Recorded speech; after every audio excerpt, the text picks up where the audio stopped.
ദുബായിൽ തിങ്കളാഴ്ചയുണ്ടായ വാഹനാപകടത്തിൽ മരിച്ച 7 പ്രവാസികൾക്കും വിട ചൊല്ലി സഹപ്രവർത്തകരും ബന്ധുക്കളും. 6 ഇന്ത്യക്കാരും ഒരു ശ്രീലങ്കൻ സ്വദേശിയും അടക്കം 7 പേരുടെയും മൃതദേഹങ്ങൾ നാട്ടിലെത്തിച്ചു. പരിക്കേറ്റ 4 പേർ ഇപ്പോഴും ദുബായിലെ ആശുപത്രിയിൽ ചികിത്സയിൽ കഴിയുകയാണ്. ദുബായിലെ എമിറേറ്റ്സ് റോഡിൽ തിങ്കളാഴ്ചയുണ്ടായ വാഹനാപകടത്തിൽ മരിച്ചവരുടെ മൃതദേഹങ്ങൾ നടപടിക്രമങ്ങൾ പൂർത്തിയാക്കി വിവിധ വിമാനത്താവളങ്ങളിലേക്കാണ് കൊണ്ടുപോയത്.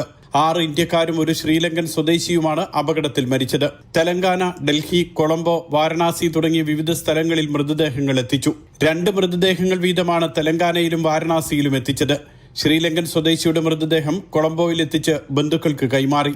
തിരക്കേറിയ എമിറേറ്റ്സ് റോഡിൽ നിർത്തിയിട്ടിരുന്ന ട്രക്കിന് പിന്നിൽ തൊഴിലാളികൾ സഞ്ചരിച്ചിരുന്ന മിനി ബസ് ഇടിച്ചാണ് അപകടമുണ്ടായത്. 7 പേർ മരിക്കുകയും 9 പേർക്ക് പരിക്കേൽക്കുകയും ചെയ്തിരുന്നു. പരിക്കേറ്റ 9 പേരിൽ 4 പേർ ഇപ്പോഴും ചികിത്സയിൽ തുടരുകയാണ്. അപകടത്തിൽപ്പെട്ടവർക്ക് ബുർജിൽ ഹോൾഡിംഗ്സ് ഉടമ ഡോക്ടർ ഷംസീർ വയലിൽ സഹായധനം പ്രഖ്യാപിച്ചിരുന്നു. മരിച്ചവരുടെ കുടുംബത്തിന് 1 ലക്ഷം ദിർഹം വീതവും പരിക്കേറ്റവർക്ക് ചികിത്സാ ചെലവും മക്കളുടെ വിദ്യാഭ്യാസ സഹായവുമാണ് ഡോക്ടർ ഷംസീർ വയലിൽ പ്രഖ്യാപിച്ചത്. Mathrubhumi news, Dubai.